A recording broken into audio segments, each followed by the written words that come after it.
resident of Boise, Idaho for over 800 years. I just don't get why this always happens to me every single time. Oh, come on, guys. You get it. You get it, right?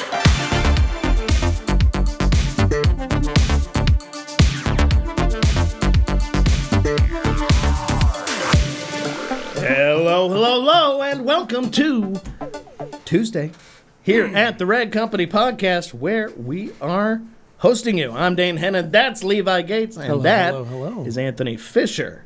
So, fellas, housekeeping, things to get to. What's going on this week at the Red Company? It's a great question, Dane. So, this week, we are coming up on the very end of August. How this month has flown by. Yeah, I feel like it was barely there. Crazy, right? I feel like we got back from the UK last month, and then it was kind of a blur for several weeks, and then it was like, you're here at the end of August. Congratulations. Well, we had a lot going on. Yeah. We did have a lot going on. This month, we've knocked out a few more things. A few more videos are on their way out to the Red Company YouTube channel. If you haven't already checked out Jack... Well, I don't know how to call it Jack's. It's Alex's technically, shop. It's Alex's shop from Sternagloss. It's the Sternagloss showroom, essentially. Yeah. Cousin Alex. Mm-hmm. Cousin Alex is what we call What a him. nice guy Alex is. The nicest. So at the Right Company YouTube channel, we have a garage tour going through this kind of Sternagloss showroom, also known as Alex's detail shop. And Jack and him give us a tour of kind of everything they've done over the last, I believe, 6 months or so. And this is a pretty cool studio. We didn't really know what to expect, honestly, when we went there in person. You see it outside, it's just a green box. You're like, well, what's going to be in here? It's weird because the complex itself, you don't know if you're going into a scrapyard, you don't know if you're going into like a You're kind of out in the middle of the woods park, next to some farm something, fields. But it is gated, and we went through and we see this kind of hut thing, and we're like, all right, is this where we're at? And he goes, yeah, just wait till you open the garage door. And then we opened up the garage door, and it was like, how does this exist here? This is amazing. Like, you guys killed it. And they were very humble about everything, and they were very, it was just really cool. So check that out. It's worth looking at. Maybe you'll get some ideas for your own garage or shop, or maybe you'll see the color scheme. Maybe you'll see some of those Sternagloss goodies, and it'll make you want some of those for your own garage. Please watch it. Right? It's also very true that your shop doesn't need to be huge to like really make an impression. Yeah. Like, it was big. You could fit a lot of cars in there, as you could see, but they did so much with the space that you could do at home if you wanted to, and you found a way to do it. Yeah, and speaking of a little bit of star gloss, right? Something special might be coming up. Oh. All you got to do is make sure that you're signed up on the newsletter. I don't Go know. to theradcompany.com. Yeah. Scroll to the bottom, sign up for the details. Just stay in touch. Prepare yourself. Check your right? spam folder, too. There might be something that you like, right? Maybe do you like saving money? Maybe. I like saving money. Right? Do you? Yeah. All right. Well, I like saving and spending money, so it's kind of the best of both worlds for somebody such as myself. But other than that, though, remember to check out the other new products on theradcompany.com. We do have some Detail Factory brushes out there, and pet hair brushes and things like that you can utilize in your daily detailing regime. Yeah. So with that said, let's jump into our weekends, because I think we got some good stuff. Yes. Dane, what'd you do packed this into weekend? this. Well, I found myself actually combining efforts with Anthony quite a bit. So I feel like we're going to have a lot Like of a joint combo stories weekend. kind of tied together. But Team weekend. I'll say, as far as stuff that didn't involve going with Anthony on a few adventures and seeing movies and stuff, I would say my weekend was mostly spent dealing with a weird electrical issue. I think I talked to you about it yesterday, and you gave me some pointers, because I came home after seeing a movie this weekend, and it was about 12:30 at night. It was late. It was a late showing. But I get home, and normally I've got those porch lights that are all out, like fully lit up. It glows. It's the fairy lights. Everybody does that thing. But I put them around my deck, around the whole house, so the whole thing just kind of glows on the hill. It's cool. And my neighbors like it, because then they can actually see outside in case there's something out there. The aliens are making it easy. it's like for a you to lighthouse. find you. Yeah, Dane's is like a lighthouse. It's not an oppressive like flash, but it's just a warm glow. It's nice. It's not throwing you off. Have Anyway, you tried putting it on strobe? That'd be cool. I feel like I might be run out of there with pitchforks if that's the case. But Anyway. A lot of seizures happening on Hill Road. We don't know what's going on. So we had some kind of crazy storm stuff go down, and I noticed my power looked like it was out, and that seemed wrong because those lights are always on. It's late at night. Thing is completely pitch black. There's a little moon out there or whatever, but it was mostly just lightning that was lighting up the place because we had heat lightning going on. Not really any rain where I was at. But anyway, besides the point, I'm looking there going, what's up with this? I try and click my garage door opener. Sure enough, doesn't work. But then I walk up my deck and I look inside and I can see lights are on upstairs. So I'm like, okay, that's got power. What's the deal? And so I'm like, great. So I have to call Liz, like wake her up because it's late. She comes down, opens it up for me, and then I go down to the garage, and I see the breaker hasn't been tripped. So, weird, but all the outlets in the garage aren't working. Yeah. So, I have to figure out what the deal is with that, but I think, after talking to you, it may have something to do with the fact that I have an outdoor outlet that the lights are plugged into, and we recently had a few storms come by. The cover is not like a fully weather-sealed cover in the way that you can plug something in and keep it shut.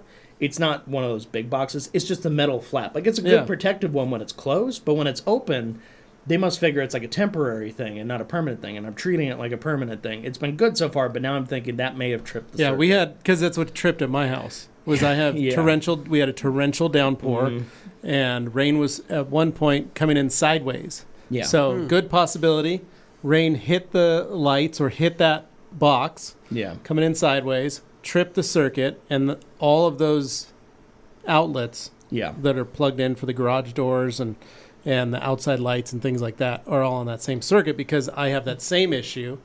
We were watching TV when that when that storm was going on. Internet stopped working because I have my internet. You have like a big obvious clue when it stops working. I have a perfect line, and so same thing. I walked out to my garage, light was off. Internet's off. I'm like, hit the circuit on the back. Yeah. And it's that same thing. It's just an outdoor outlet, an old 80s outdoor outlet. Yeah. So I do need to put like a GFCI. We were talking putting GFCIs in, getting the full weather cover. So that way it'll put some colonite on it. I'm going to try that. I'm going to try that. Perfect. That's exactly what it's designed for. It's weird. I'm going to try that, and then if that doesn't work, I haven't introduced any new load to the house that hasn't been on there Have you been able to get the power back on? Yes, it comes back on. The problem is when it goes out, it takes my garage fridge and my water heater and a few other things with it. Yeah. Including a sewer pump, which, hey, you want that working. Yes. So, don't need that backflow happening. I don't even want to think about it. In the home, Dane. Yes, so far, all good. But, it's definitely something where you're like, okay, make sure that power stays on.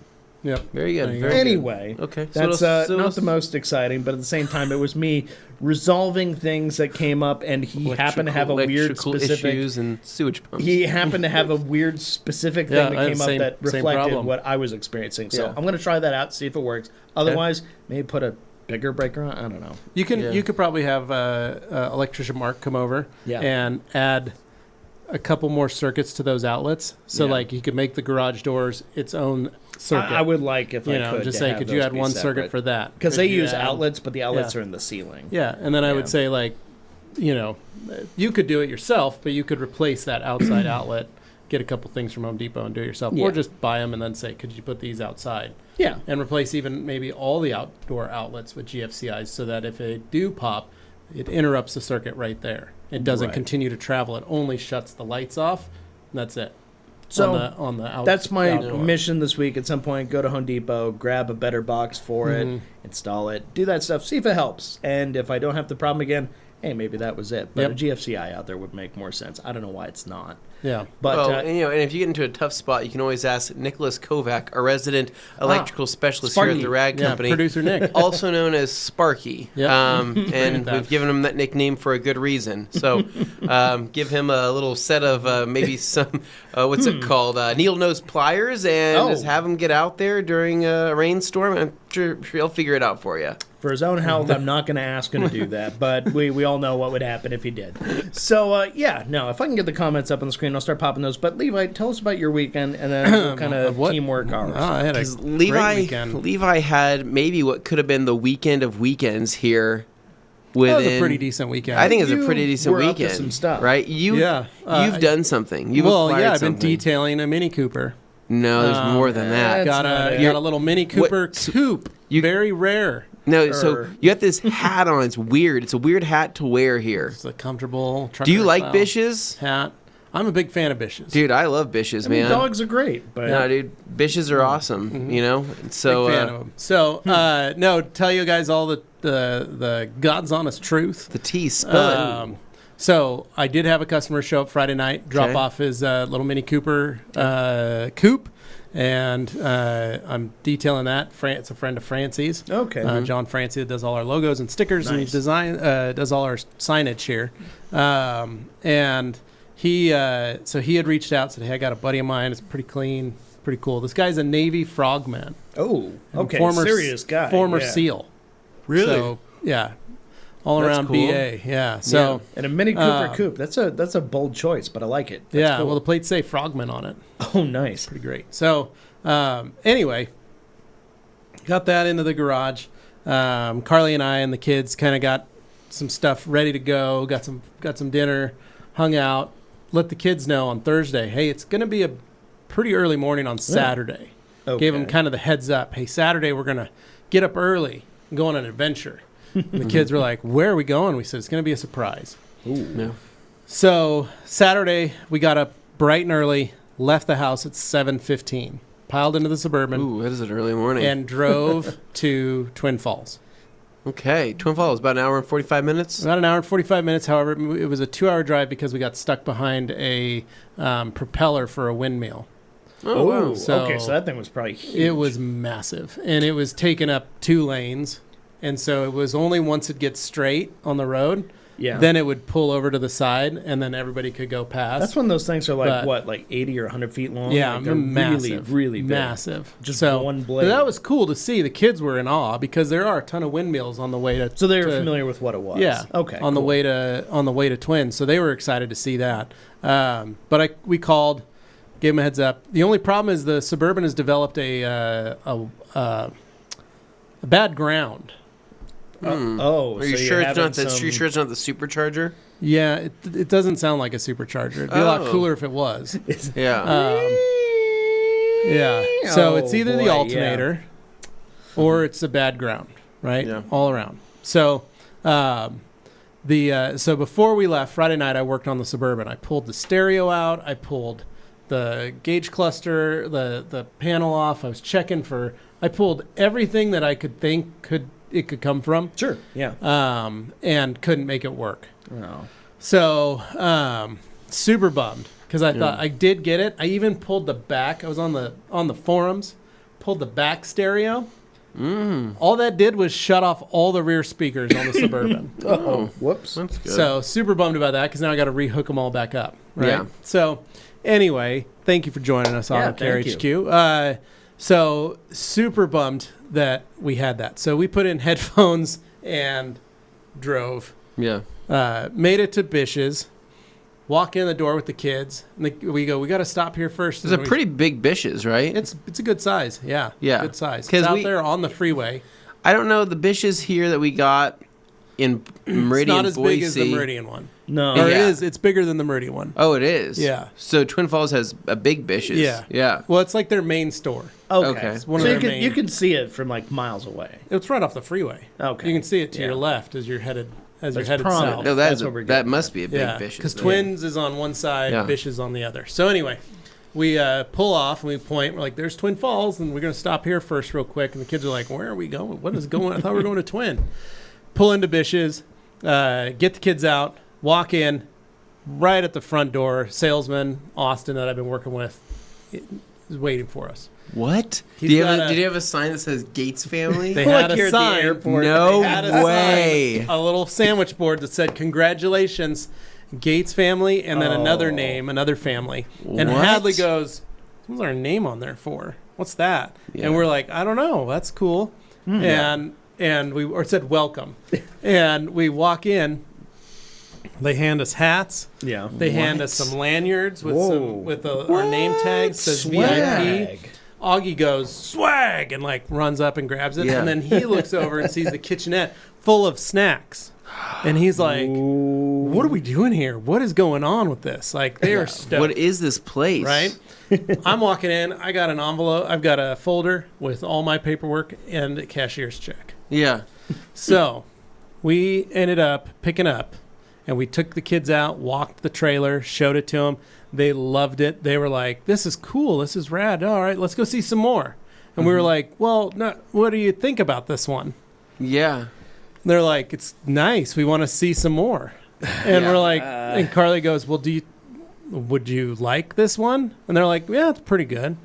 And we go, well, what if we told you we were buying that? Would you like it if we bought this one? We're bringing this home. Yeah, and we take this one home. And they're like, yeah, I mean, just say yes, sir. Can we go see some more? Or are we? And we're like, no, we bought this one. This is it. This is the one we're buying. This is we're the taking end this game. one home. Leaving hints. And they're like, oh, you're making an Avengers joke right there. Cool. Yeah. They're like, yeah, nice. That's awesome.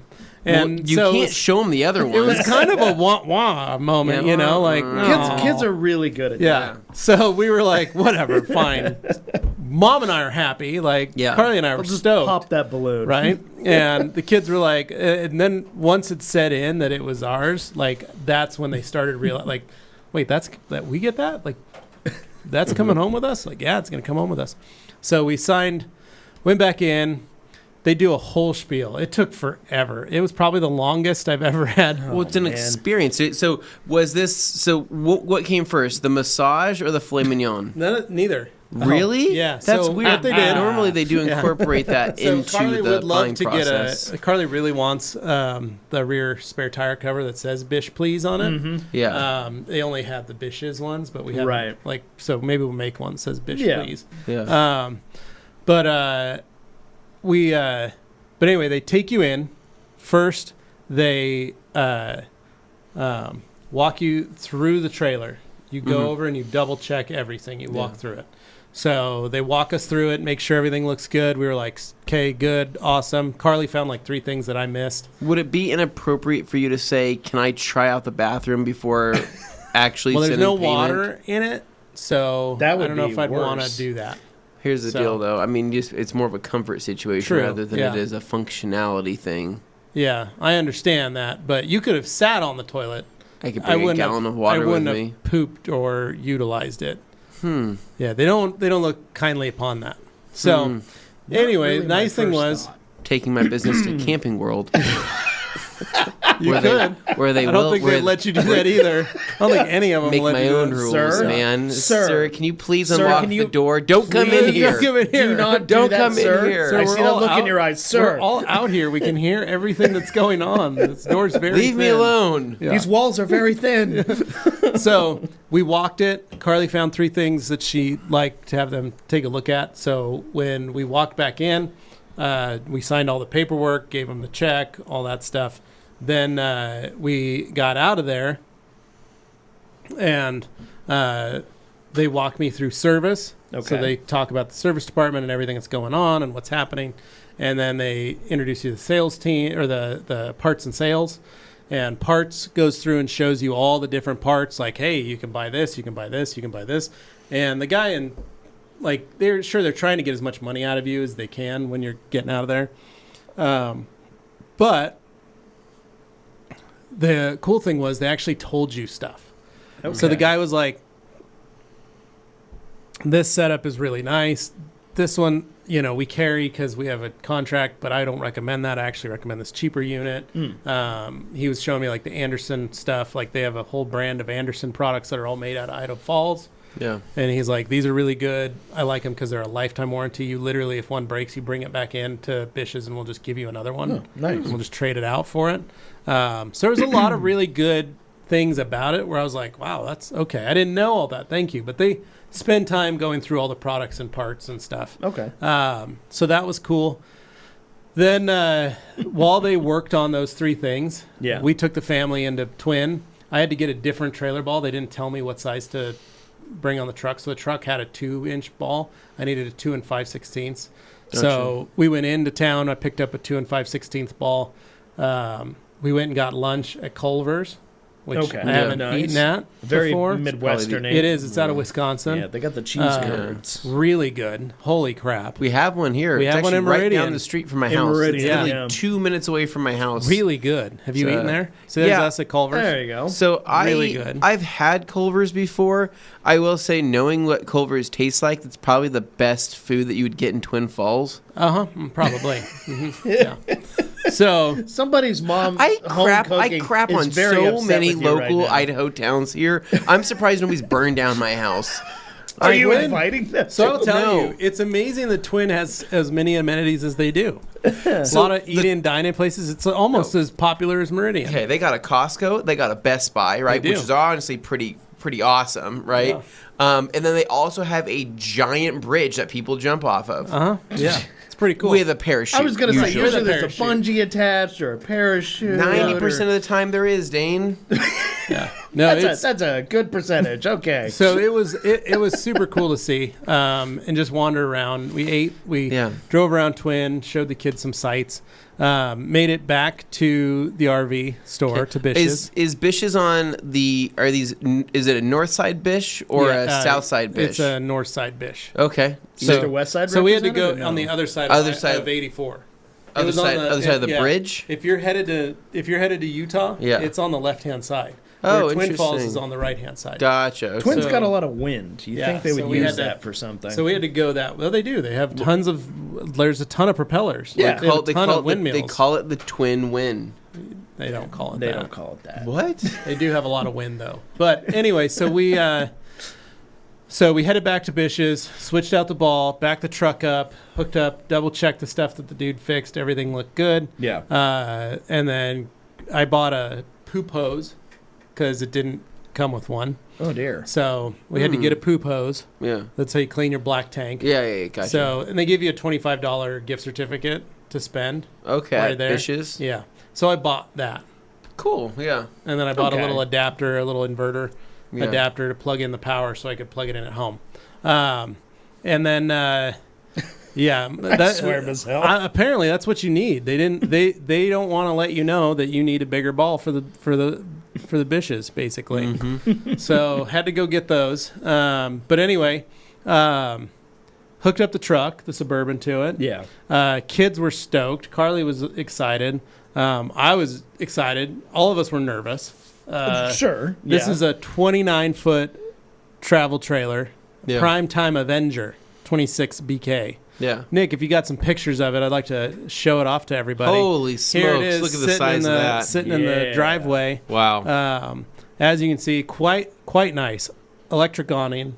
Nice. That back rectangle cover has the outdoor kitchen. Oh, beautiful unit. Good size. They gave me two brand new batteries on the front. It's fully loaded with propane. Jeez. Got 50 gallons of propane, basically. Look at that interior. Queen bed. Yeah. It's called the Camp Queen. Okay. Again, us there. There's Hadley standing in front of it after we told him that we bought it. But you can see the outdoor kitchen back there. So really nice, really nice. No Kirby, I'm not, because I'm pulling with a 8.1 big block. Yeah. I'm not using an equalizer hitch with a sway bar. But so the trailer is 29 feet long. Mm-hmm. It's a 2022 primetime Avenger. Yeah. I like the finishes in this one better than the other one you were showing. This looks the same. Nice. There was one with the the lighter oak finish. Yeah. No, that's the same. It's oak. It's lighter. The pictures, one of them looked very dated. That's the photos. And this one looks good. Yeah. It's the same trailer. Okay. The photos made it look darker. Wow, because they really made it look different. No, it's the same colors. So, so there was Carly and I outside of Bish's. Everything's pretty rad. So that folds out into a bed. It's got dual bunks in the back. So it's got 2 bunk beds. It's got the dinette, the couch, and the queen up front. Is that a heater vent in the floor there? Yeah, it's got central heating. Wow, central heating and central air. No way. This is quite very nice. This is quite premium. This is what we call a $40,000 travel trailer. Wow. Yeah, but you didn't have to pay that. I didn't pay $40,000 for it. Well, you're not anywhere close to that. Now remember, if you recall from last week when I said the boys at Camping World were ready to sell their souls. Oh boy. There is a overstock of RVs all over the country. Nationwide. Right many. now, Bish's is doing the best pricing out of anybody in the state. Bish's be crazy. Yeah, Bish's and be in your crazy, state dude. probably as well, because there's a number of locations of Bish's RV. Yeah. Now, Bish's had a better price than Camping World, but Camping World had a better price than Brett's, and Brett's had a better price than Dennis Dillon RV. Noted. So, doing my market research, this camper, Carly and I got for $17,500. Wow. Meanwhile, Dino's like, this thing would be incredible. 60,000 euro in Europe. That's incredible. We got it for $17,500. MSRP was $40,000 on it. Wow. 3 months ago, they had that same unit on sale for $26,000. That's a substantial difference. 8 months ago, they were running that thing at like $34,000. Holy cow. They have been dropping prices left and right to clear out inventory. I'm hearing patience is a virtue. And so the fact that like that's the only time we probably could have afforded this size of a trailer, but I started noticing those pricing and seeing how they were dropping. And I, remember we were looking at the Lantern 17B first, right? Coleman's, Yeah, tiny we were guys. like, wow, these are great. This is a good price. They're like $15,000. Yeah. Went and stood in one and was like, it's just a little too tiny. Mm-hmm. And then I started noticing that for a couple grand more, I could get double the size Literally double and the size, double the amenities. Yeah. And go, holy crap. So it's got Your indoor. truck is more than capable. It's got indoor, outdoor stereo. Yeah. It's got 40-gallon tanks. I mean, it's got Wi-Fi attached already. It's got the it's got a full shower. freezer or fridge. Yeah, it's got a fully enclosed shower. Yeah. The 17s didn't. The 17Bs didn't have. It's just a pan. Outdoor shower kind of thing, or It has an outdoor shower too, okay. but it's in the bathroom. Oh, okay. It's a fully enclosed. Like the walls have waterproofing on them. Yeah. The other ones are just not. So anyway, super super cool to have all that. The Suburban can tow it because it's rated at 1210. I think it's 12,000. It is 12,000 because it's a 4x4 with the 410 gearing. Yeah. So it is the max level of what it could tow is the 12. Trailer brakes? It has trailer brakes. Okay. The Suburban has an integrated trailer brake. Right, yeah. And honestly, I hooked that thing up,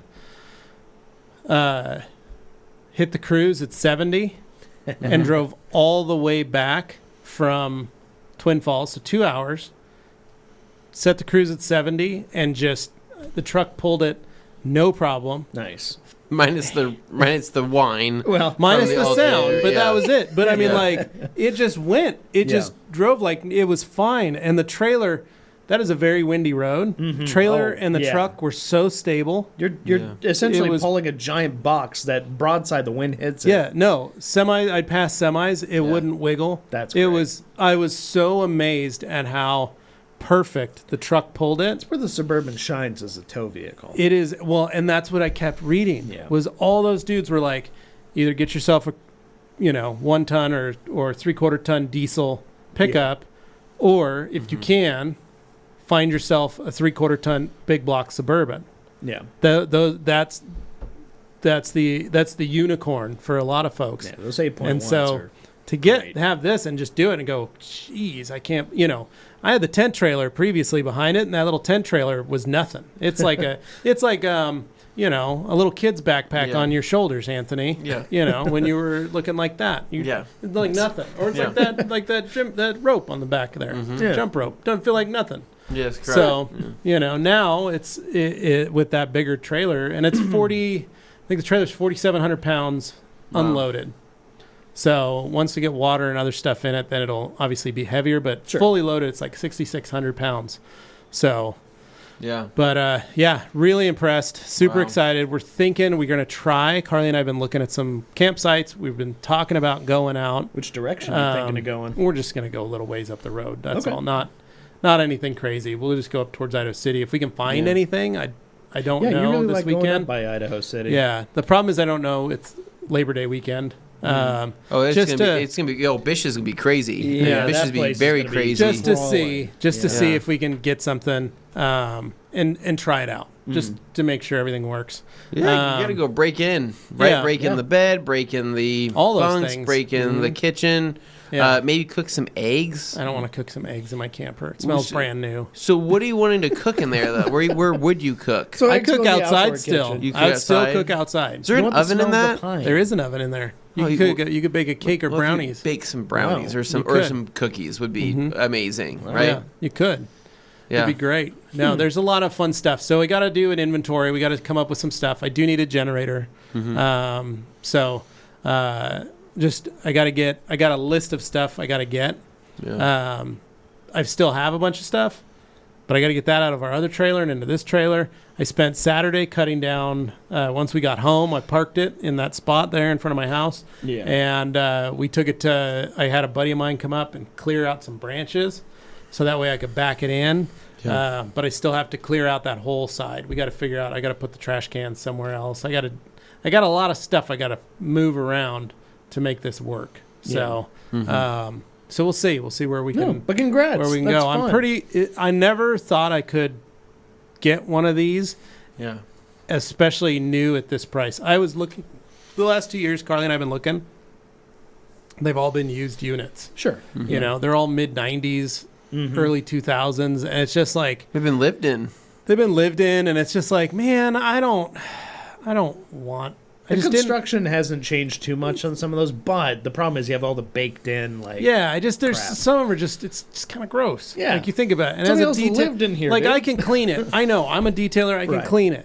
I cleaned our tent trailer. But it's like cleaning a house. It's not like cleaning a car. It feels different. It's just the fact that it's like God, I could do so much more. And then I like think in my head it's like a brand new car. Like, man, what if I could be the first to get it and actually use it, play with it, and do all that stuff. So, Gary, that's right. I'm gonna coat the trailer. We're gonna. Don't worry, you guys will see lots of content coming. We'll find all kinds of excuses to do stuff with it. I'm gonna have Anthony helping set it up. It's gonna be doing it all by himself. We're gonna be doing lots of stuff. Anthony's so excited to climb on the roof of that thing and get that roof coated for me. He even said, he goes, I call dibs on the roof. I am. Well, I won't do it because I'll probably fall right through it. So not doing any of that. Yeah, I think it holds quite a bit, Dane. I think I'm not willing to find out.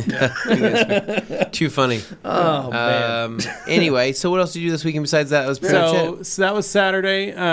Sunday was pretty chill. I ended up actually working on that Mini Cooper. Got as much of the interior done as I could. It was just too hot.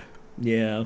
It was hot on Sunday, so I got as much of that car done as I could, but I was wiped. I was exhausted. We had gotten up early on Saturday. Saturday was such a long day, plus all the wood cutting that I had to do Saturday evening, and then Sunday just sweating, working in the garage, getting that interior done.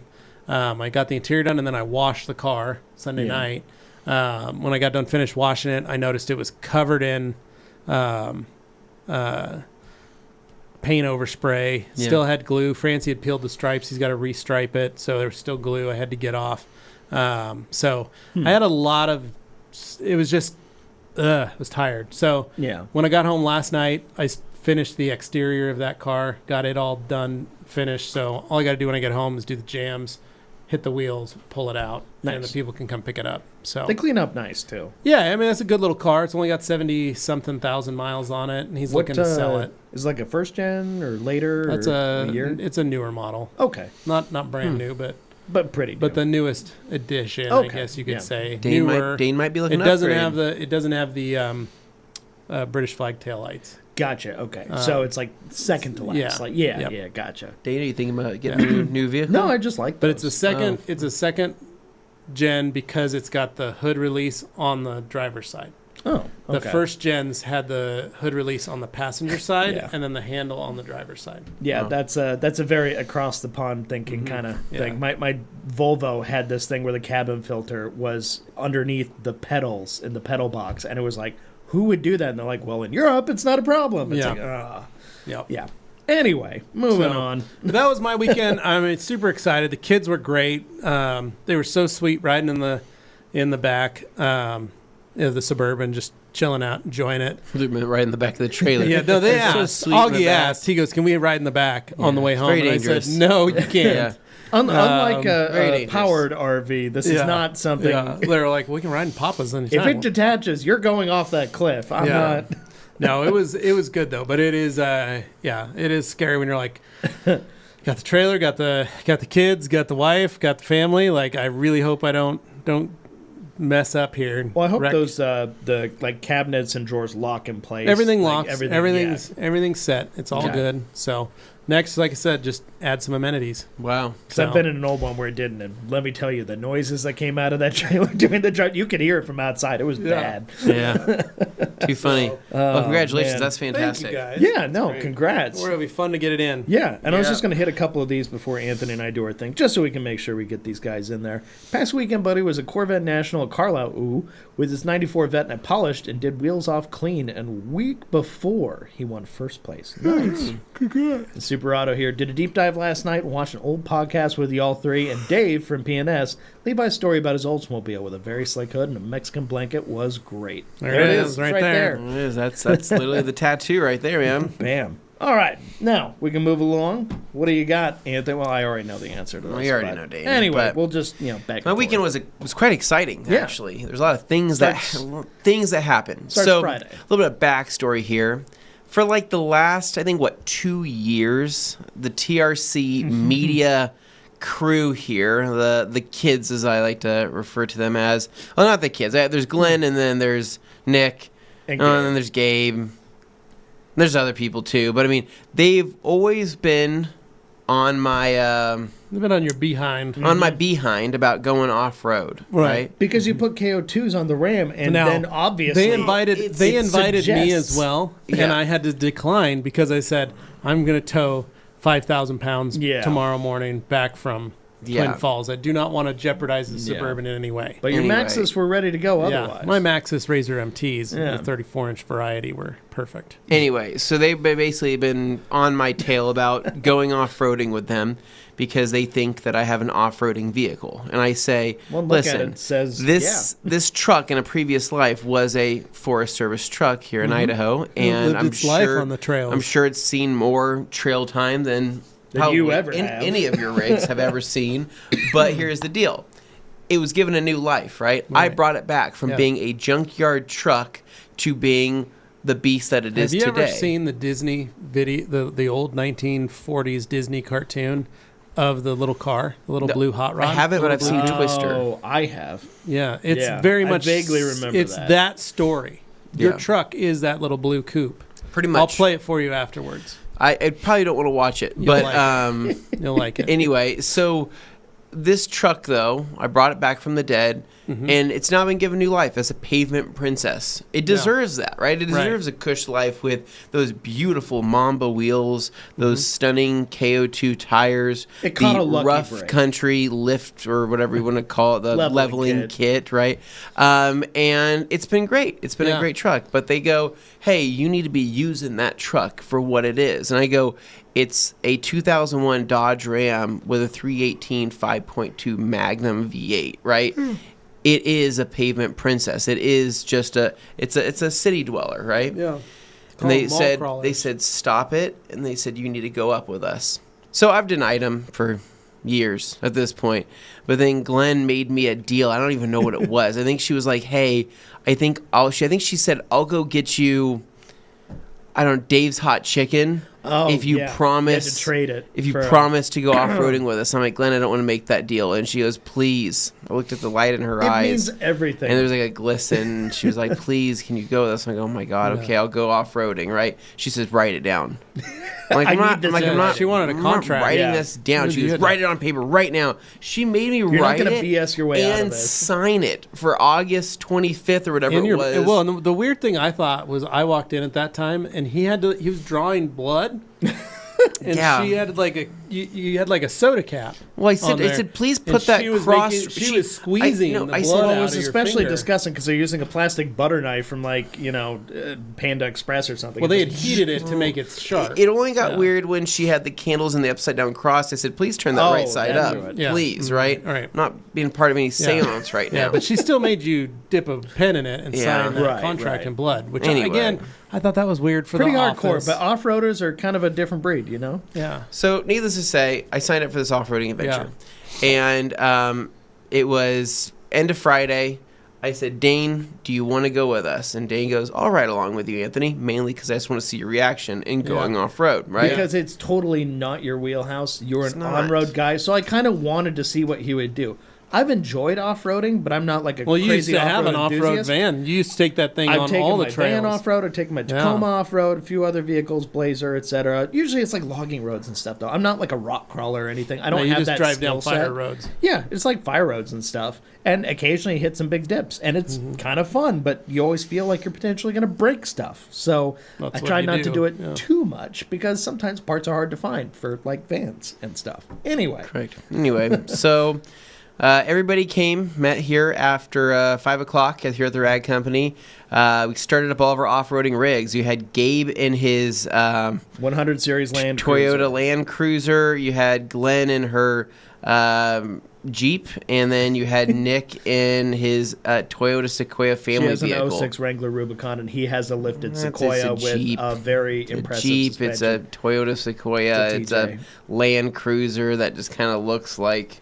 Looks like it goes places. Yeah, it looks like it goes it's 100 places, series. I guess. It's we met up here, right? Yeah. Everybody started getting all their stuff prepared, right? Glenn literally changed her outfit. She got into camo pants and she put on some type of her off-roading She had an gear. adventurer hat, right? Yeah. Like some type of like hat with a kick up on the side. Yeah. And I said, "You look like you're going down under," and she said, "We are going down under. It's gonna be crazy." So we loaded up. Gabe's dad came and he brought a like little cooker barbecue with hot dogs and all the different necessities for having a great meal. Yeah. And he said, "Let's do this," right? Yeah. So bam, we cruised, got all the way up to this. How do I describe where'd you guys go? If you go up to where Table Rock is up in Idaho, there's like this back. You guys went road. You went to Rocky Canyon Road. Canyon Road, something like that. Sounds right. So I used to take my Jeep up there to put Hadley to sleep when she was a baby. That's nice. Good. I wouldn't go for drive drives it. up that. Very dangerous, and there's a lot of cliff at night. sides. That would be pretty sketchy on some of those. I didn't do it at night. I'd do it on a Saturday afternoon. I'd go. Oh, I thought you were saying put her to sleep. So no, they let her take a nap. Oh, for a nap. Okay. Okay. Yeah. So anyway, basically we get to the first stopping point, right? Just to get out because everybody, like as off-roaders do, right? We needed to air down, right?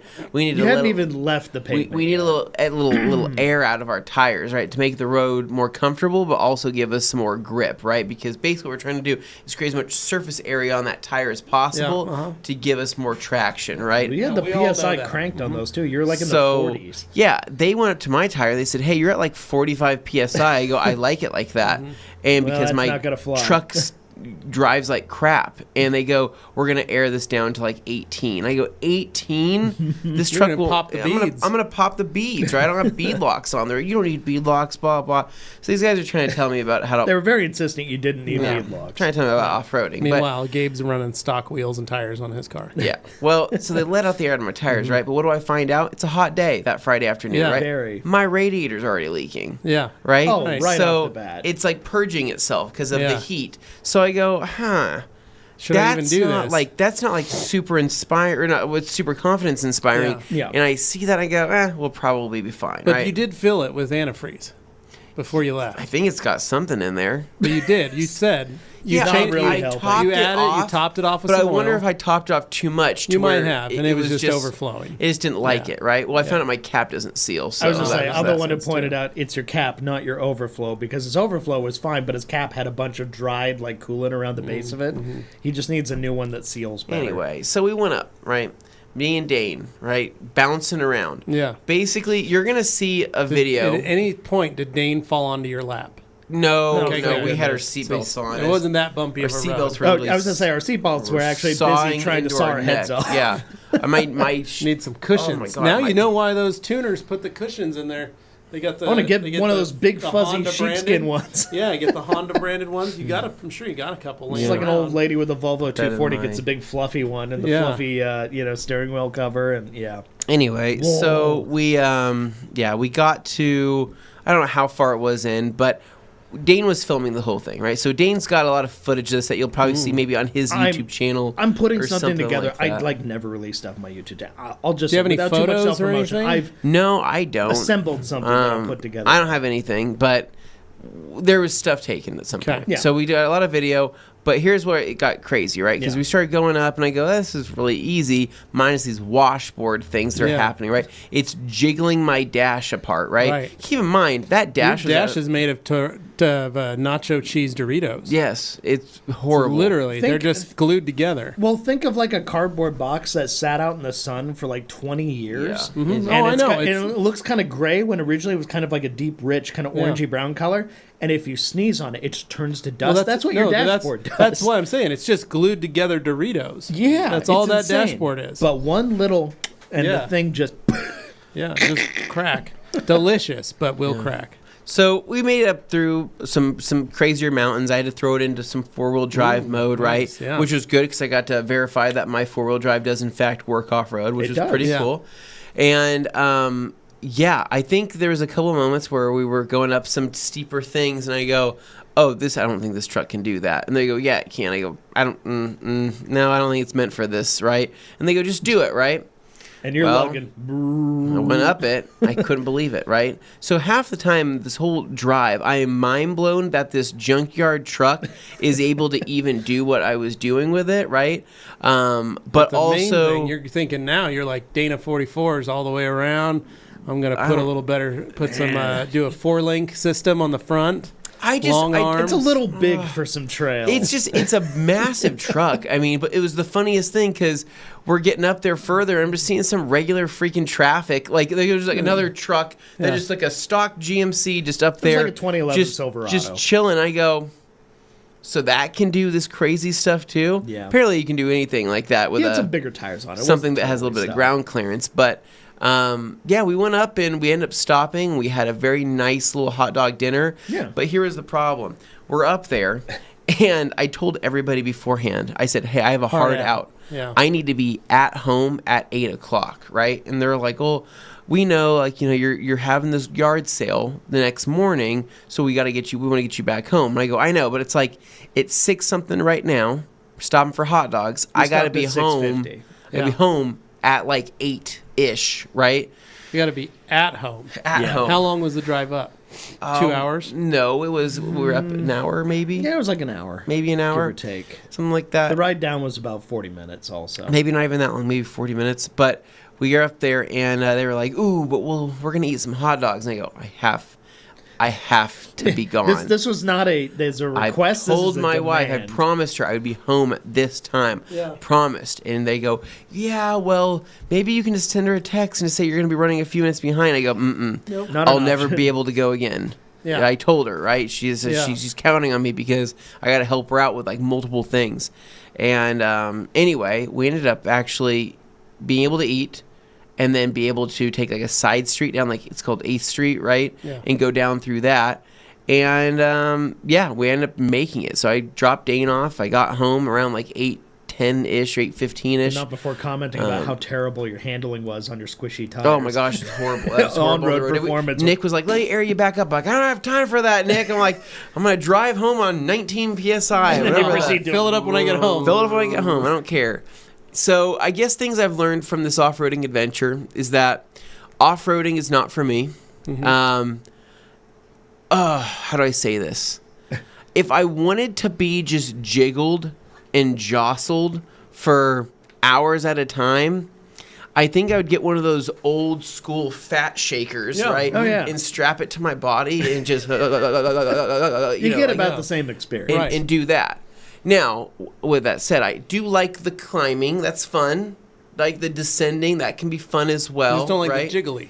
I like maybe like the dips, when you're feeling the suspension flexing. Yeah, when you're going like 5 miles an would hour you like, through a really big rut. Rock crawling, or would you like something like a Moab trailing. So like trail ride. So what I would do rather than fire road, high-speed desert running. No, desert running. That's an idea. I don't want anything with dirt. What if we just put a long travel suspension on the Ram so it feels like it's just nothing? Let's just do No. rallycross. Just squishy. I don't want anything that has to do with the dirt because I felt like that's just where you get rock chips and things like that. And it would probably, I'm surprised I didn't have any rock chips or anything. PPF the whole truck.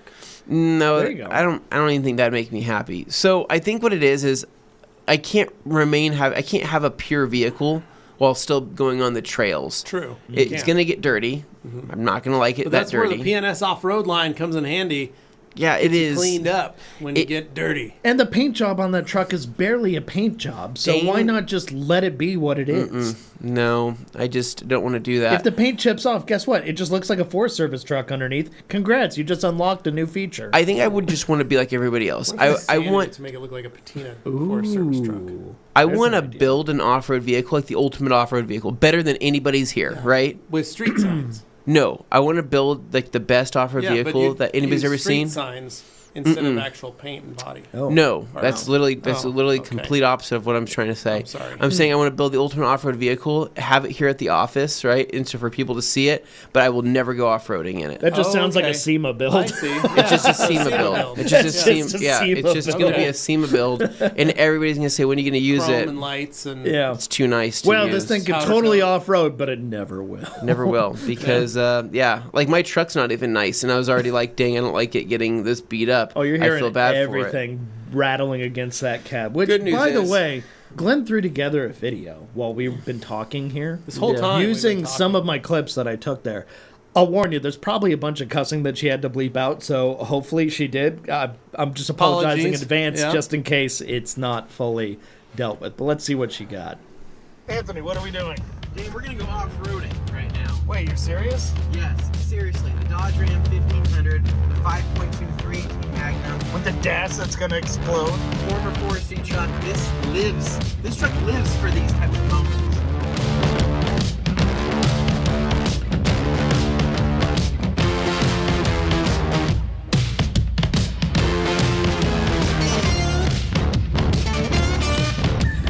Oh my God, Glenn, that was a little excessive, wasn't it? All right, so we literally have just driven down a paved road. We haven't gone off-roading yet. My radiator's already leaking, or my overflow tank is already pissing out coolant. Oh my god, that's so much. This can't be good, right? Tires on the right. But not too right. Yeah. Yeah, here we go. Beautiful view. I am amazed that this truck just did that. Yeah, now you can go over there. Not so bad. That was your first real feeling of. That was. I didn't like that as much as I thought I would. It's uncomfortable, isn't Stressed it? out. I'm like, crap. Okay, don't go this way. Wait, where do I go? You're going that way. Don't follow her. There we go.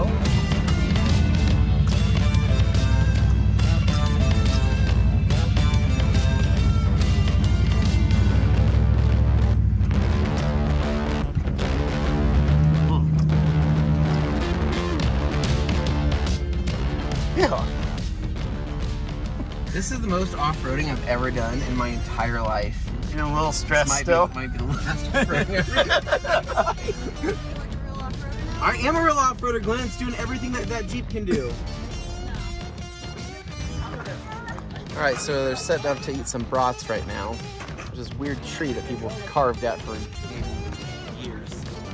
And then my truck seems to be leaking more coolant, which hopefully that's the last of it. Oh no. All right, so it looks like we are heading back down the mountain, and we ate a delicious hot dog dinner, right? Most of you would be jealous about that. This is what off-roaders do, Dane. You know, we get to the top of this mountain with beautiful views overlooking the valley, eating hot dogs, and enjoying the vibes. Drive safe, you guys. Yep, I'm an It off-roader. shouldn't have been this hard to get you up here. Oh, it started up, thank God. Okay. Well, that's the first step down. Didn't really know. You never know, right? Right. Anyway, Yeah. so that's really fun. But I mean, got it a gives lot you more where that came from. Don't worry, I got more little stuff for sneak it. peek there. But Yeah. it was Thank you, Glenn, for putting really that together. fun. I will admit it was really fun. I think I may have more fun if it was me and somebody else's vehicle, right? Yeah. Like, Well, the last time, just when we as took the Suburban up, like a passenger, you were Like, I think- giggling and laughing Yeah. and enjoying it and just having a blast. I think I would have fun doing that in like a passenger situation. The only thing, I guess I would do it again. Like if somebody said, "Hey, do you want to go up and do that again?" I would say, "Yeah." The one nice thing that we had going for us is that on those thinner mountainside, like cliffhangers that we were going off of, that you'll see in Dane's video. The road's very, very thin, right? There was no oncoming traffic, so there was never a time where I had to like pull over to as much as I could. Yeah. There could have But been, if but there that were wasn't, to thank happen in the future, that would stress me out. I don't know what I would do. I would say, "Hey, my thing's too big. You have to back up all the way." There were a few on the way down though that you had to let by, but that was fortunately at a pretty point easy. where the road got a lot wider Yeah. on 8th Street. So anyway, pretty cool. Like again, I would probably do it again. I'd probably do that run again because I know what it's like now. Yeah. I said in like a year, right? I need to give my bushings and everything enough time to reseat and relax before doing another adventure like that. So anyway, I'm showing the raw photos. Nice. There are But guys that ride that. Nate and I once rode that on bikes. no, I would never do And that. Why? Why would? Up to the Watchman Trail. There's no reason to do that. And I looked at Nate while we were riding, and I said, "I don't ever want to do this." It was next day, Nate, me and him. It Yeah. was like a decade ago, and we were riding, and we were like, "Yeah, I don't want to do There's this." a point where we're going down the hill, and he literally looks and goes, "This is the part where I pull out my GT Aggressor, and I would hate it. I would hate all of this. Who Wouldn't does do it. this? Why do you do it? I wouldn't do that. What are you doing to yourself?" No, it's going to look a horrible time. Yeah. So Saturday morning, so I got home that night Yeah. in time. My wife was not mad at me. And Saturday morning was the big day. This was the show. This Yeah. was like what I've been looking You guys forward been to training for. all year long. I've been training like crazy. This was Garage Sale 2023, Yeah. right? So what'd you go with? Yard sale? Garage sale? Yard sale. Rummage sale? I went yard sale because the way it lays out on a sign, right? So I spent a lot of time Thursday night making the signs. Right. I'm very particular about my sign making when it comes to a yard sale. Yeah. People half-ass it, right? Right, And they some do. people do just a thin piece of poster board You want people or to be able the to read it. So poster you need high paper. impact. So, well, they do Large the letters. poster paper, right? That Yeah. flaps in the wind, right? Yard is So a you got the four-letter hard- you word. got the You foam can make core. it large and really, really bold. You got foam core. Correct. So what I did, Spent the extra $1. I did spend the extra $1, and I got the foam, whatever it is, Foam core, that's what it's the called. backing, right? Yeah. Yeah. So what I ended up doing was laying on my poster board onto the core, right, and getting that on there, glued it on, right, Yep. glued it, rolled it, got everything set up, trimmed it, full-on cut it, class everything project. needed, Yeah. and then from there I wrote up my big Sharpie signs, yard sale with Carly multiple wants to know your yard multiple sale arrow plate. orientations, right? Okay. Because I multiple needed, arrows. Okay, so you can 'Cause- direct. well, I You needed always to. gotta be ready. It was How many signs are we talking 9. about? 9 signs. 9 What's signs. what was the size of each one? we're looking at I don't know, whatever that is. I only saw So did you one, get- but the one I saw was pretty good size. So did you get 9 poster boards and 9 Yeah. foam cores? Yeah, so we're looking at like $40 worth Okay. of. Well, it's an investment, it's right? it is an investment. It's my marketing Right. materials. So Yeah. $40 worth of yard sale signs, right? Okay. So then I also got some like little pieces of like scrap wood or whatever it is. I don't know how you would call them. They're like little stakes, right? Oh, Like little nice. stakes. Lawn stakes, yeah. Anyways, I ended up gluing the lawn stakes to the back of the poster You board, glued right? them. You didn't, Wow. didn't Listen. nail them. So listen, glued them to the back of the poster board, right? Because I go, hey, I want there to be a good seat on these. Flipped them around. What did I have? I had some old hardware screws from around the house, right?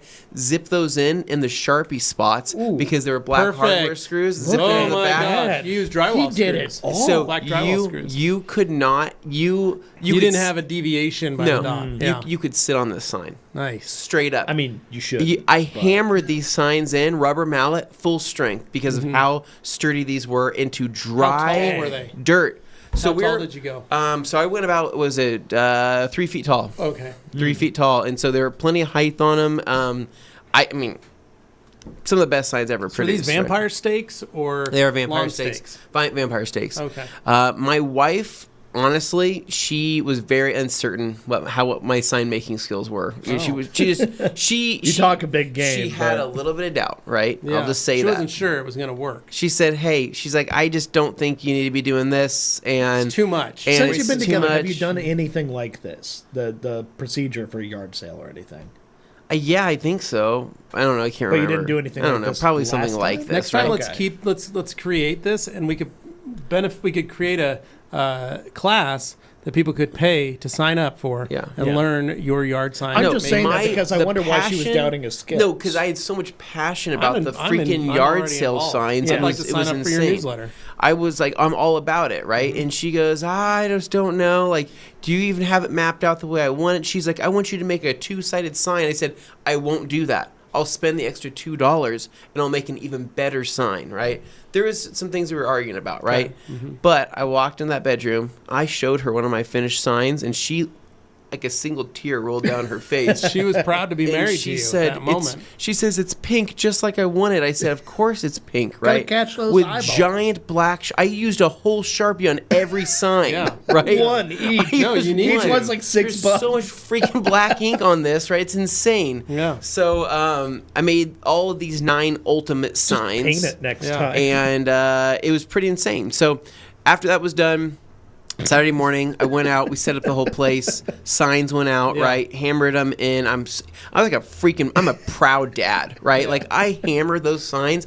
I stood back, hands on my hip with the rubber mallet in my hand, just looking at. That's not going anywhere. You felt like Thor with shaking my head, just like Anthony, you crazy son of a bee, you did it again, right? Can't believe it. You're like, I'm gonna make some money. I'm gonna make some freaking money today. So my mom fortunately came to help, right? Because we needed some help. But the garage sale, the best way to describe it is that. Did you have the garage doors open, or did you keep them closed? Or the garage sale, yard sale. Garages were closed. Okay. And so Everything everything laid out, 3-car driveway, right? Everything laid out in the grass as well. The stuff that we had in this garage sale was good stuff. Everything was good. There was nothing that was junk or garbage or anything that wasn't dirty, wasn't filthy. Everything was nice. And many of the stuff, much of the stuff, were still in packages, packaging, wrapping, things like that. And I look at my wife, I go, what is all this stuff? Like, where did all this come from? And she goes, this is stuff I forgot to return. And I go, awesome. Great. Cool. Ooh. So we're selling it a 90% discount. This is wonderful. So we had I think 7 or 8 full tables. We had all this stuff, and I'm looking at it and I go, can we just talk for a second before people start showing up? I said, we need to make a deal.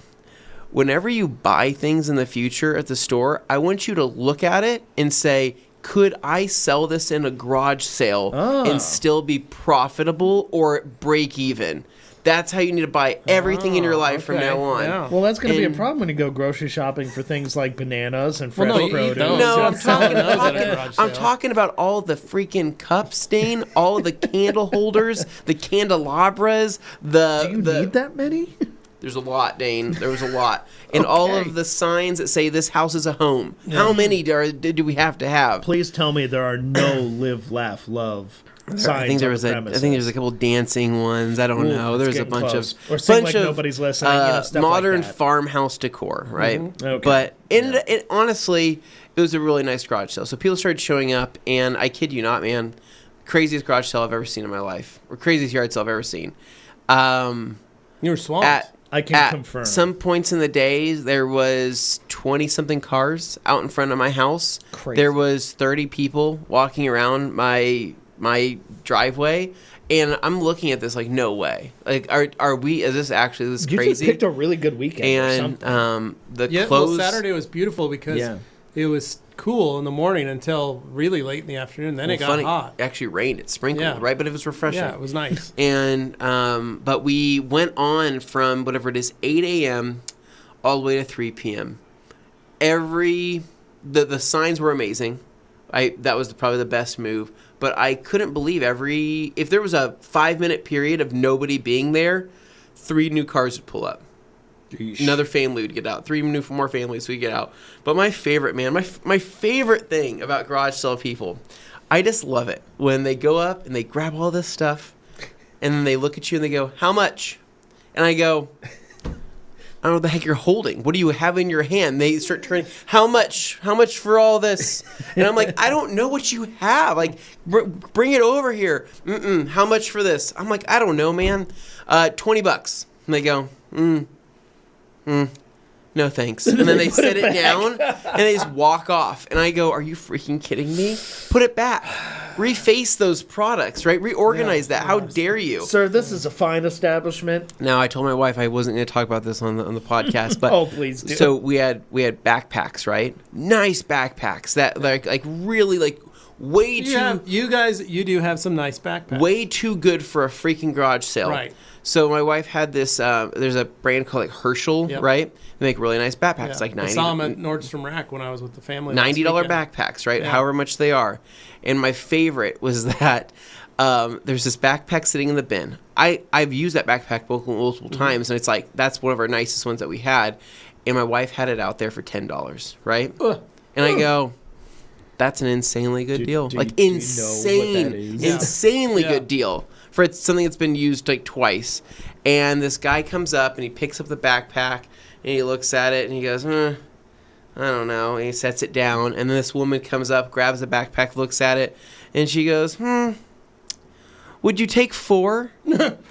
And I'm like, you go, that's a $90 backpack. The cost of a freaking Jack-in-the-Box Jumbo Jack? That backpack right there? No way, right? That's insane. My wife goes, no, I won't take 4, right? My wife goes, I'll do 8. And I'm like, no. Leave it at 10. Like, that's crazy. We're already selling it for 10. That's crazy.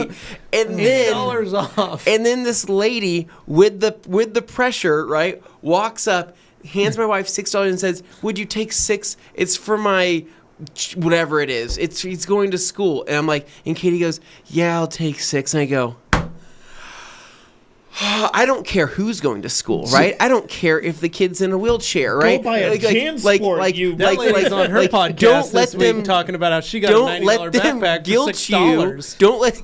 Don't let them guilt you into this, right? Like that's a crazy good deal. So, anyways, that right there, Brian. That. Yeah, but yeah, no, it's freaking insane. Like what some people are willing to. They'll just see what they can get away with. How some people will negotiate. So I told my wife, I will never let go of that backpack situation. She goes, I made up for it. I sold this and this and this for way more. And I go, I don't know. It sounds like in the end you came out ahead. Well, the good news is when you die, just know that she'll sell that Evo to Dane for $8,000. Yes. She probably will. I like how in this scenario I outlived him. I can't. I can't die before she does. Anyways, he's like, I'm not risking that. No, I can't have that happen. Let's get rid of this. Let's get rid of that thing. Yeah, no. Yes, sign me up. It's Christmas decorations to put in that bay, dude. It was. I'll take it up that trail at that price. It was rough. But anyway, we end up making out insanely well. Yeah. The garage sale ended at 3. We still had people literally showing up at 3. I'm pulling down the signs and people are seeing me pulling down the signs. They're like turning. I'm like, no, it's over, stop it. So we have cash to give you. All in all, this is probably the best garage sale I've ever had in terms of like how much we made. Like we made quite a bit of money. And we wrapped everything up. Everything that didn't get sold, we pretty much threw in the back of my truck and I took it down to go donate it at the youth ranch. Cool. Nice. And it was mostly things that, hey, we probably figured it wouldn't sell. For what it's worth, though, the biggest hits at this garage sale, yard sale. We need some pointers. DVDs, massive puller of people. I could not freaking believe how many people went straight to the DVD bin. You did like $1 each. And we were doing $1 DVDs because they're not worth anything. Everybody streams now. $1, $3. I'll tell you, there are people who are trying to like go back to physical media because they're tired of the way streaming is treating. Which I get, but most of the stuff that we were selling, like DVD wise, was stuff like I'm never gonna watch. What movies did you have? I'm never gonna watch The Man in the Iron Mask again, Dane. Ever. Yeah, I would only pay. I'm probably not gonna watch. Glad I don't have that in my DVD collection. I don't know. I've got some bangers in my collection, and I don't use them. So maybe I need to have a yard sale based on this information. A decade ago, when Hadley was born, Carly and I, to make up some space, bought the CD cases. Yeah. And like the car CD cases, took all our DVDs out, threw all the plastic covers away, slid the DVDs in these CD cases, and we have this stack of 6 CD cases we put in a tote. slide it into a shelf. You never know they're there. But it's like figurines because in this case, they're only worth it to the people if they can have the original box that came. Yeah, but ours we're going to use them. And you know what I'm going to do now?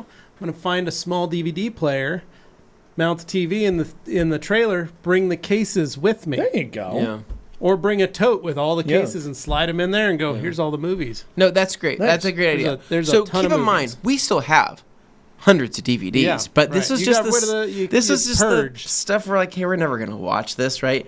But we couldn't believe how many people showed up and to go straight to the DVD section. They just wanted them. They were craving them. And so that was a big thing. And then I think another big pull was anything electronic. People are usually drawn to the electronics. So pretty much everything's sold. Ones?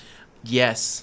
Even so, like older tech, like outdated tech. Like if you had an iPod sitting out there, people would be. Yes, that would go in seconds. Because I've got a couple old iPods I don't need. That people were drawn towards the weirdest things, but my favorite is how they're always attracted to the weird freaking trinkets. Right? They'll go through the whole thing. They'll pick up a $90 backpack for $10. They'll set those $8. They'll set it down. They'll go over to a brand new. A brand new mixer, right? KitchenAid stand mixer kind of thing. For $20, and they go, no. And then they go over to a weird rock thing, right? Like a weird colored turquoise rock, and they go, how much is this rock? And I go, I don't know. I don't know. I like looking for axes, sledgehammers, files. Yeah. That's what I look for. People, it was the weirdest thing. They were after a bunch of weird stuff. So, all in all, though, crazy successful. I'm very proud of my wife. She absolutely killed it. She did an amazing job. She pretty much ran the whole thing with my mom. I was really just hands off and watching my daughter. But they were they were amazing. They were in the heat all day. They did so good. I did what I could. I got them Chick-fil-A and that was pretty much it. And made sure that the signs were still good. And so really successful. She did an amazing job. And then after that, everybody was so wiped that pretty much everybody called it an early night. Everybody in my family called it an early night. But I washed my my RSX because it's been a while since I've had to wash. I needed a therapy wash session. Right. So I did that. And then roughly around 9 o'clock, I was like, hey, I'm going to go meet up with Dane because we're going to go see. Because I stopped by your yard sale while it was happening to confirm with you. We were going to go see a movie, and I was blown away when I got there. He's not kidding about the amount of people who showed up. When I rolled in, he goes, this is less traffic than it was just a little bit ago. And I'm looking around going, I don't see yard sales. This looks like a flea market level of popularity. This is crazy. It was a flea market level. I think he's underrating it by saying like 30 people. It looked like more. It looked like 50 people. It's amazing. Dude, it was so many. He was primed. You and I need to have our yard sales at Anthony's. Yeah, for sure. Like property. I'm just gonna take all my stuff to his house. He's gonna make the signs. I'll pay him for his time. Yeah, and then we'll give you 20% get rid of all my old Blu-rays and GameCube if I don't have to do anything and you just use my driveway, that might be a pretty good deal for me. Honestly, pretty good deal. I just pay like I don't know $100 for the people day won't to go up rent to Dane's house. Yeah. There'd be no way to get there. They'd all have to park along the side of the hill road. Back out. There's a part of me that's really curious to try it though, just to see how it would go. You would have to hold it in that second level. No, what spot. I do is I take all my cars and park them down at Bauer House for the afternoon. Oh, that's a good then idea. I would use the area under my deck or and just over go the talk side to Jason and just say, "Hey, I'm going to use your parking lot for a yard sale." Or do that. That's not a bad idea. Maybe it'd be nice and let me. I don't know. I'd probably ask you to help me. Yeah. Dane did not spend anything. He did not buy anything at the yard sale. But he did stop by just to kind of look at it.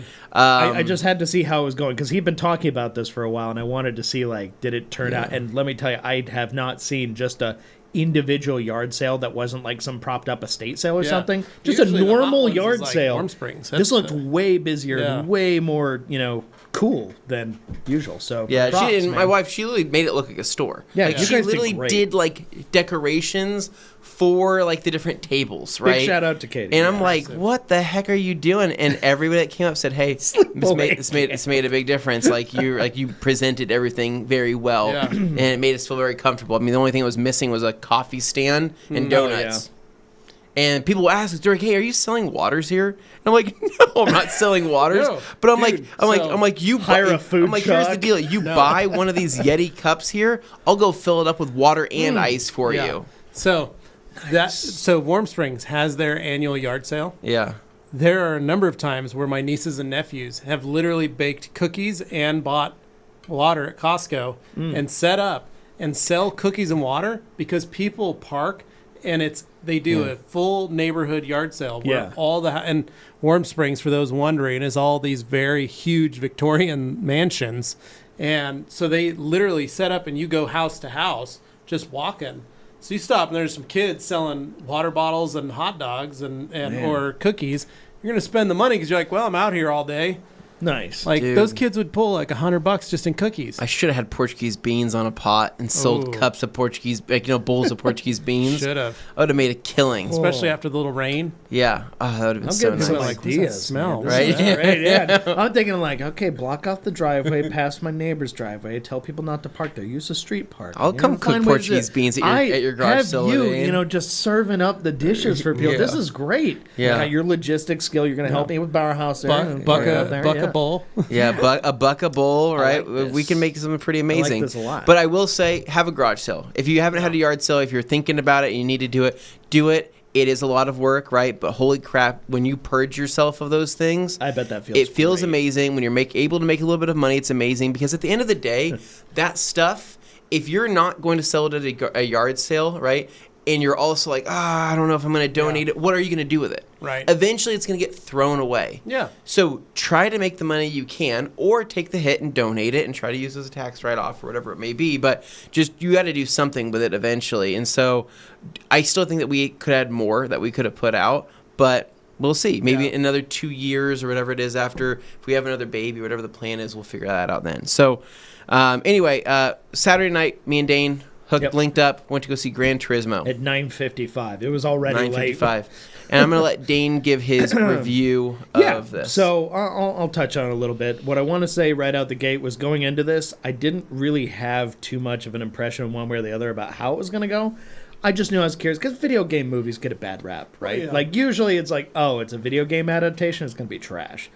For the most part, they're usually not great because they either miss the mark in terms of like the spirit of the original, it turns into something completely different, or it ends up being a little too close and it just doesn't translate right. Right. In this case, they actually had a good story to base it on. Do the based on a true story, usually that's kind of BS because saying based, you can be really loose with it. But in this case, the story of Jan, the kid in the movie, and a real life person that apparently Anthony has talked to before.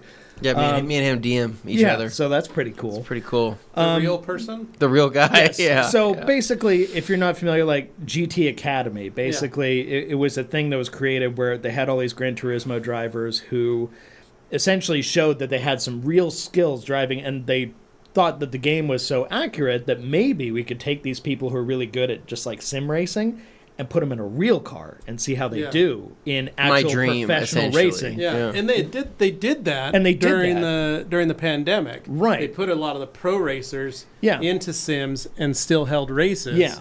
And so, I mean, they were doing this. I'm trying to remember exactly what years. This was happening in like 2017. 2017? Okay, that sounds right. Yeah, so it's in the recent past, but it's still like a little further back than the way the movie shows it. But the point is, it really happened. Slight details have been changed, but I was impressed by what they kept compared to like what happened in real life. And they included some things that, frankly, normally most people trying to make a feel-good story and all that wouldn't include because it would make somebody look bad. But the reality is, I like how they were honest about circumstances. Anyway, what I really liked about the movie from a perspective of someone who's really into car media, car enthusiasm stuff, normally when you get like a big sponsor like Nissan or somebody going in and helping contribute to a movie, it's going to paint somebody in like a really rosy light, and you're not going to get to see like other things. Like sometimes if a company an ad about the Nissan watch most Altima. Michael Bay movies. Man, look at all those Altimas. Ultimas, yeah. Watch most Michael Bay movies, and it's just GM vehicles as far as the eye can see. And they're like, that's not realistic, though. Like, there are cars. There can't be that many GM products on one There's freeway. not a Ford or a Dodge in sight, kind of thing. Like, just kind of. I mean, okay, the island has a. Anyway, so in this case, it wasn't just Nissans. They had Ferraris, they had Porsches, they had Lamborghinis, they had all kinds of Hondas, stuff. yeah. They had Audi R8s, stuff like that. I love the variety in this. It wasn't just stuck in one thing. And to me, as a car enthusiast, the part that stuck out the most to me as somebody who is especially like critical ear for these things, most movies get the details like the sounds of cars. They just go into their library and go, I need a sound of a car taking away. Well, what kind of car is it? It doesn't matter. Just put a sound on there. Dane and I want to I want to say this. Dane has an acute ear for exhaust it drives sounds. me crazy. It's a superpower. It is his superpower, truly. Yeah. We've experienced it in multiple scenarios and situations, but he is almost 99.9% accurate when he hears the sound. It's very much a slight spectrum thing. Oh, it is. I'm definitely on the spectrum in that regard. No, but it's his superpower. But it bothers is me. Truly a superpower because when we first heard him say it, we were like, yeah, we're going to call BS. And then that car drove by and we're like, what the hell? And then he did it again and we're like, okay, all right, Dane. And then the car drove by and we were like, what the heck is going on here? Is he like, does he have like cameras down the way that he can see that he knows that are there? But he literally has that sound. We're at Monterey, hears a car start up and he's like, oh, that's that da-da-da-da-da. And we're like, what are you talking? And then there's the car. Even seen it, and then it pulls around the corner. Like, oh my God, it is geez, that. he's right. What the heck? So for me, I get really specific about like, okay, cylinder count, stuff like that. Anyway, as a car enthusiast, people don't know this. I can't You listen to it to help sleep. it. This is how you sleep. Yeah, this is your white I fall noise asleep. machine. So basically, there was a show called Tokyo Vice on HBO. One of the scenes that stuck out in my memory was an R34 GTR takes off from like a club, and a Yakuza guy's driving it, and they make a V8 sound as it drives away, and I'm like, that is so wrong. That is not taunting. Oh God, I need an inline six turbo flutter, all that stuff, and I didn't get that, and I'm like, that bothers me. So in this movie, I go into every car-centric you were movie worried. going, how bad are the sounds going to be? This movie shocked me.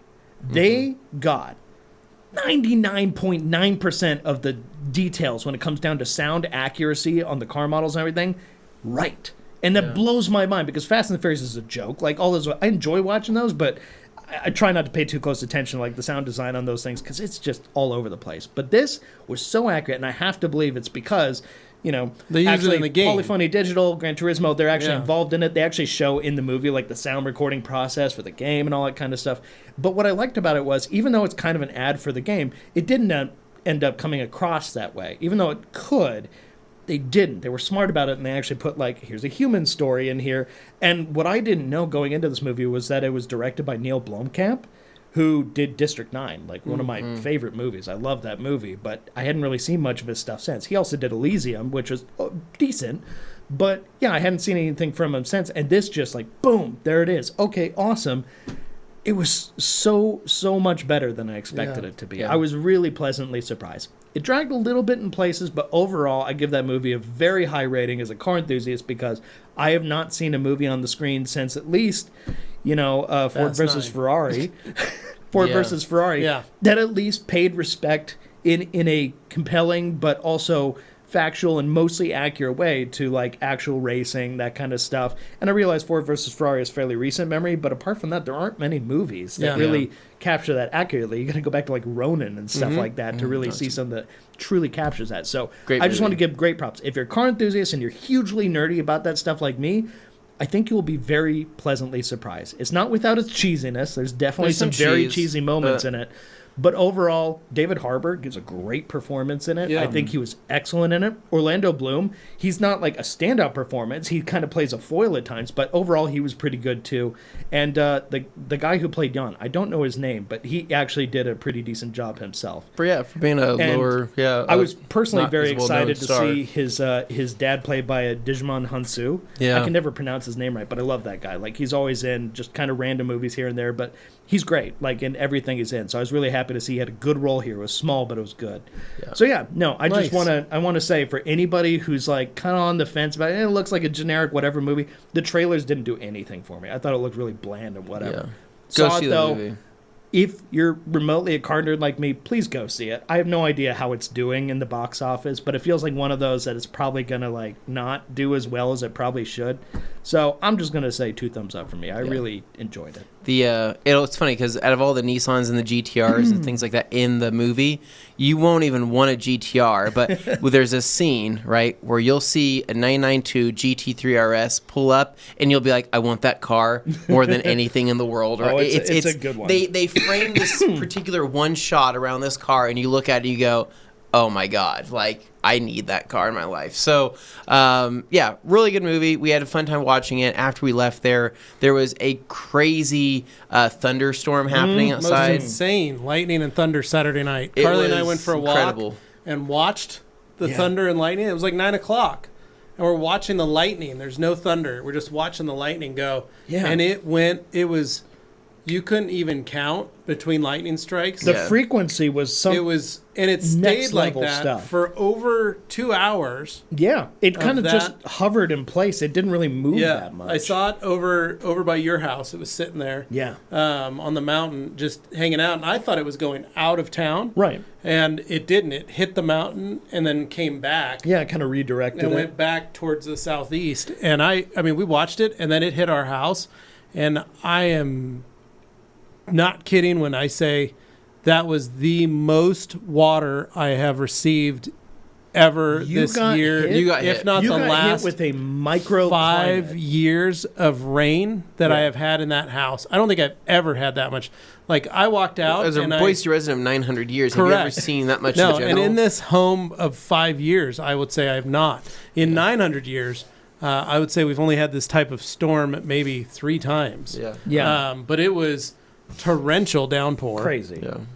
But only where you were. That's the thing. Yeah, my house where we were got dry as a bone. Dry as bone. Dumped on. You just got this very like Dane, you would have had a specific cell over mudslide at your house if you had Yeah, the it was amount of weird rain. how it laid out. Nothing. But I just want to say, for those who live like in the Midwest or Plain states, where it's like big, broad, and open, or like in Texas or something like that, beautiful. you're probably used to seeing some kind of bigger storms that carry a lot of stuff, and just looking, you're like, oh, it's tornado warning time or something. No, we had hail. This was unique for us, though. We haven't had a storm that just came around and hung out for hours on end, just right there. Normally, it's like a passing thing for half an hour at most. But Or this it hits was the mountain and it dissipates. very unique. Yeah. It gets But broken this up thing by hit that. the mountain and moved back and just started dumping on its way. I've And seen a lot of lightning bolts in my life, but I'm pretty convinced that this one, I'm driving on my way home even after Anthony and I I'll hung post. out for about 20 I've got minutes. a couple videos of the lightning stuff that my family took. Yeah. From all over the area. I I'll saw post the some of it in biggest- the Rag Company discussion group so you guys can see because it was pretty wild. The biggest bolts I have ever seen in my life happened during was that storm, which stunning. blew my mind Beautiful. because I just don't know. It was heat lightning, so there's virtually no thunder. It was very low roar. But anyway, we were watching and over literally my house- high-fiving when something really awesome Yeah, happened. I mean, No, there's when some it came- crazy ones. When it came over the house, cloud style stuff. there was thunder and it was cool. It was But yeah, loud. very, But- very cool. But So yeah, late at anyway, night, we long did that storm. late at night. It was just kind of a cool, walk out. Parking lot's dead, Vibes. empty.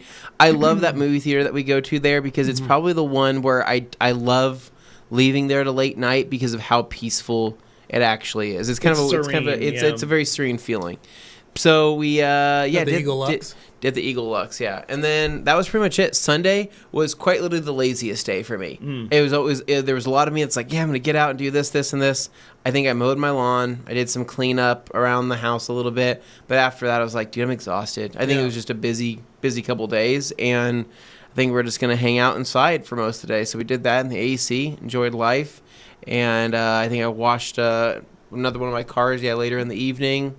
I said, that's it, man. I'm done for the weekend. So. But very, very good weekend. Go see Gran Turismo. If you've never been off-roading, go off-roading. You owe it to yourself just to try it. Try it once. Unless you don't have the right vehicle for it. Try Find it someone once who does. to let your friends know whether or not you do or you don't like it. And then, then have yourself a yard sale, and I hope it's successful. So There you go. Yeah. that's it. Dane, All right. take us home. Well, I'll have you know, I did spend Sunday getting my exercise in, so that was good. Oh, good. 'Cause I'm Yeah, trying to Dane. rework on that.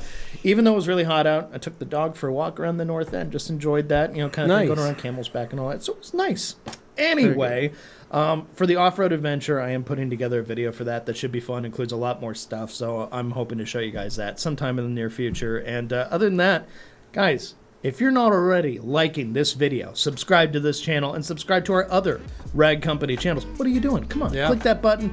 Not very hard, and it helps us get out in front of you even more if you like this kind of content. And if you do, we want to have you here. So thank you for joining us. If it's now or sometime in the future, we appreciate it all the same. So that's it, guys. Please leave a review if you got a little time for yourself on iTunes or wherever your platform you're listening this podcast on.